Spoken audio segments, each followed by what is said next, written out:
Assalamualaikum warahmatullahi wabarakatuh. Sebelumnya, perkenalkan nama saya Bunga Arini dari kelas D3TI2B, Prodi Teknik Informatika. Halo teman-teman, pada video kali ini kita akan membahas tentang prosedur dan function dalam PLSQL. Materi ini sangat penting karena sering digunakan dalam pengolahan database, terutama untuk membuat program yang lebih terstruktur dan bisa digunakan berulang kali. Oke, kita akan memasuki materi yang pertama, yaitu apa itu prosedur. Nah, pengertian prosedur. Prosedur adalah sebuah program atau blok kode dalam PLSQL yang disimpan di dalam database dan digunakan untuk menjalankan serangkaian perintah atau proses tertentu secara terstruktur. Prosedur termasuk dalam storage program, artinya yaitu disimpan secara permanen di database, bisa dipanggil kapan saja, dan bisa digunakan berulang kali tanpa perlu menulis ulang kode. Selanjutnya, ciri-ciri prosedur. Beberapa karakteristik utama dari prosedur yaitu yang pertama ada tidak mengembalikan nilai, return value secara langsung. Yang kedua ada digunakan untuk menjalankan proses atau aksi tertentu. Yang ketiga ada dapat memiliki parameter input, output maupun input-output. Yang ketiga ada disimpan di dalam database. Dan yang kelima ada bisa dipanggil menggunakan anonymous block atau perintah call. Lalu ada fungsi dan kegunaan prosedur.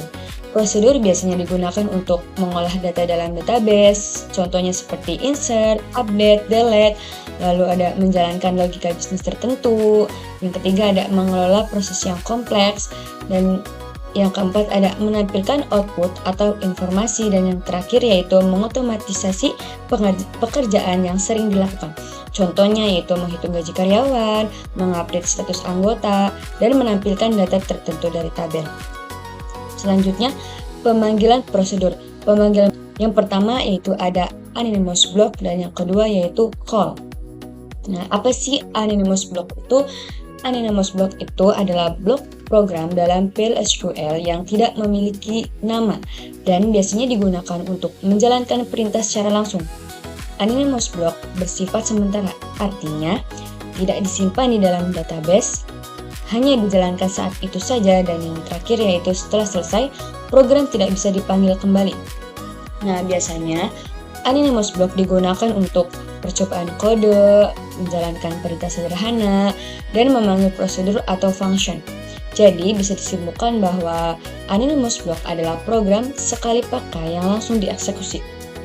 Nah, di sini ada pengertian call. Call adalah perintah dalam PLSQL yang digunakan untuk memanggil storage program seperti prosedur atau function yang sudah disimpan di database.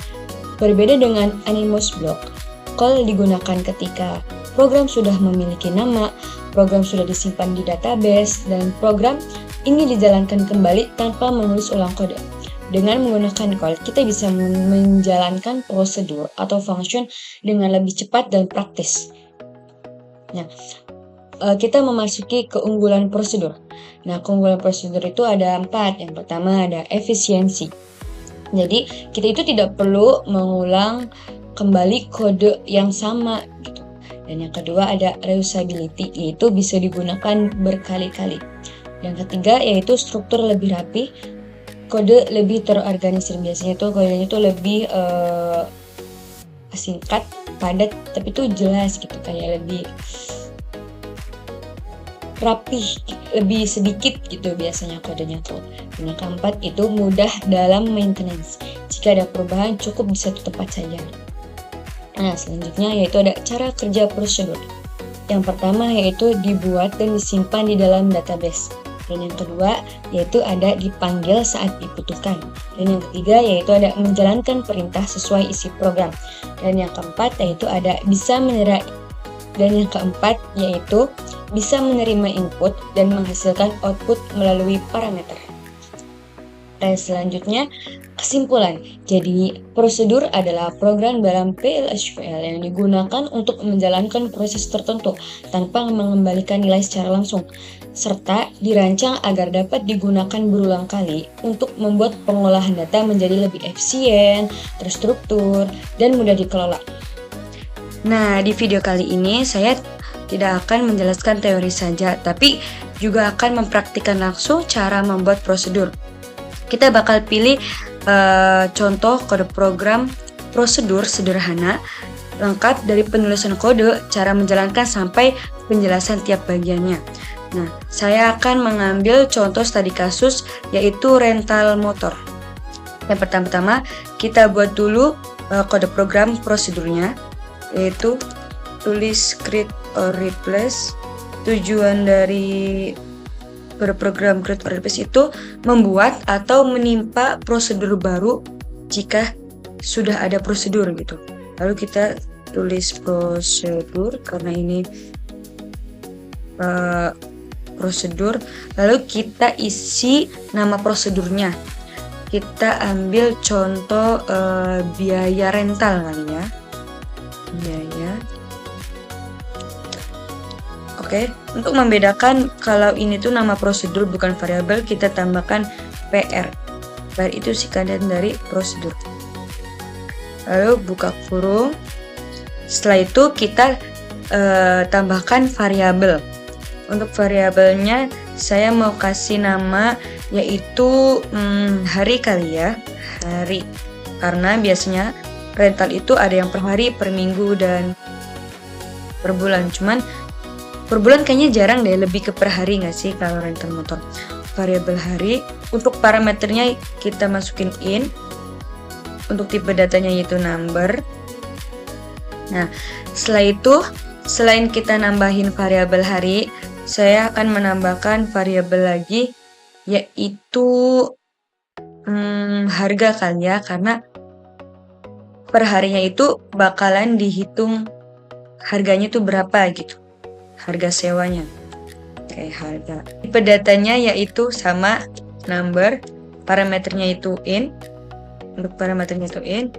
Setelah itu kita deklarasikan variabel yang akan menampung hasil dari perkalian hari dan harga.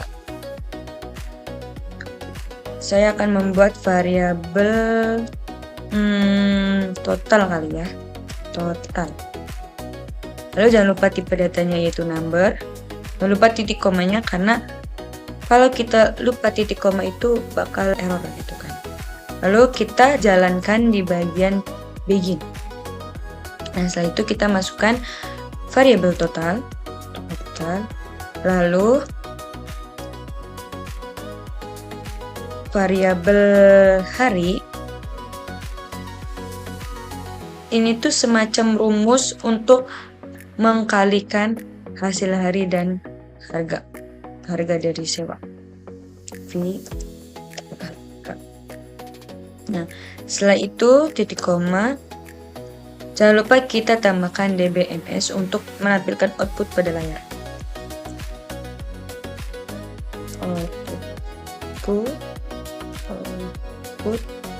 titik put.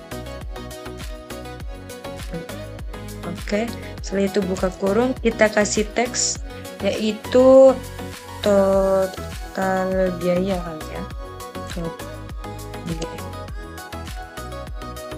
Ya. Rental, biaya rental. Nah, lalu kita kasih pemisah antara teks dan variabel total.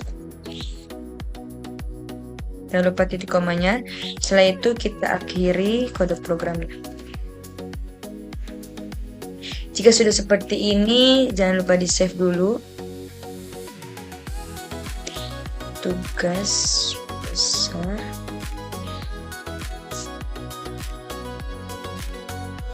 Setelah di save, kita jalankan. Nah, kalau hasilnya sudah seperti ini, tandanya prosedur sudah dibuat. Seperti materi sebelumnya yang sudah saya jelaskan, bahwa prosedur itu tidak bisa dijalankan secara langsung, tapi harus dijalankan menggunakan anonymous block dan call. Jadi kita akan membuat program anonymous block untuk menjalankan prosedur. Yang pertama kita deklarasikan terlebih dahulu variabelnya, yaitu hari.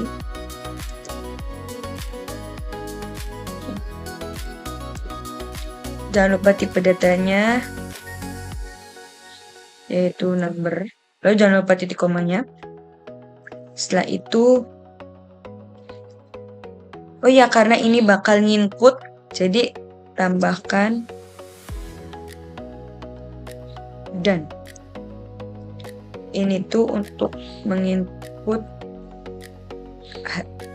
hari. Jadi inputan itu dari si user gitu. Lalu ada variabel harga, sama kode programnya dengan hari.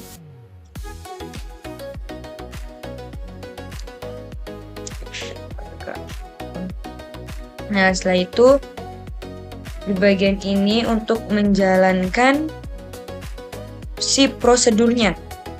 Nah, pertama-tama di bagian sini tuh kita panggil prosedurnya. Ini di bagian sini kita panggil PR biaya rental.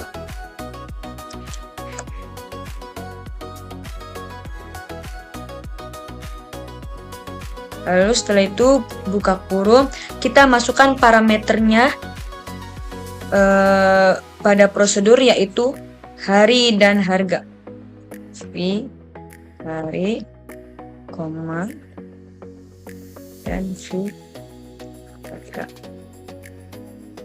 Setelah itu jangan lupa titik komanya. Setelah itu kita akhiri programnya. Oke. Jika sudah seperti ini, kita save dulu, Ctrl S, lalu kita blok, kita jalankan. Kita coba input, contohnya rental selama 3 hari kali ya, 3 hari.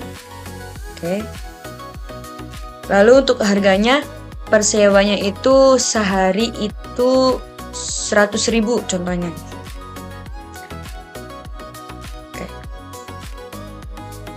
Nah, hasilnya menunjukkan total biaya rental sekitar 300.000.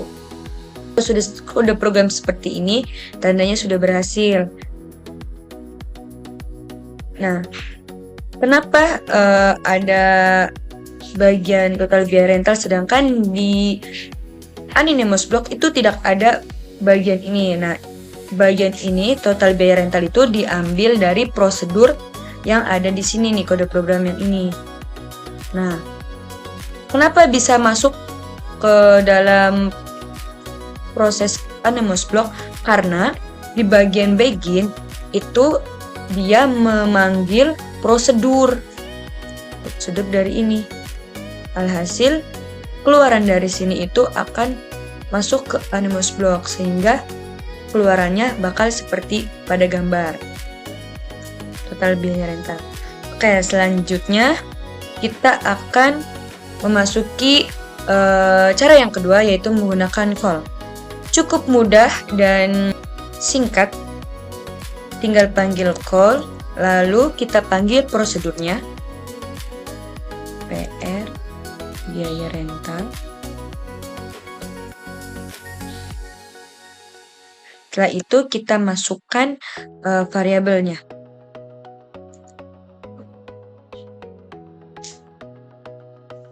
Karena ini bakal nginput, jadi kita makanya ini ya, dan hari. Dan harga. Oke.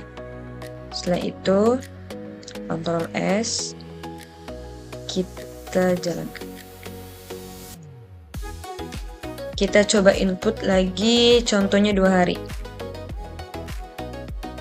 Nah, untuk per harinya yaitu 75.000. Oke. Nah, berikut hasilnya. Total biaya rental sekitar 150.000. Nah, kalau kode programnya sudah menampilkan hasil seperti ini, tandanya sudah berhasil. Call completed, sudah dibuat. Nah, jadi kode program call ini cukup sederhana ya teman-teman, dan mudah dipahami. Kita cukup tulis call, lalu panggil prosedur yang sudah kita buat di atas, lalu kita tambahkan parameternya. Dan untuk parameternya itu jangan lupa dikasih tambahan ini ya, tanda dan ini, karena kita bakalan nginput nilai. Tapi kalau untuk parameter yang di bagian anonymous block yang pada bagian-bagian ini tidak menggunakan dan karena sudah ada di bagian deklarasi. Kalau ini cukup memanggil variabelnya saja. Oke, cukup sekian yang dapat saya sampaikan. Apabila ada kesalahan dalam kata, mohon dimaafkan. Wabillahi taufiq wal hidayah. Wassalamualaikum warahmatullahi wabarakatuh. Sampai jumpa di pertemuan selanjutnya. Bye bye. Wassalamualaikum warahmatullahi wabarakatuh.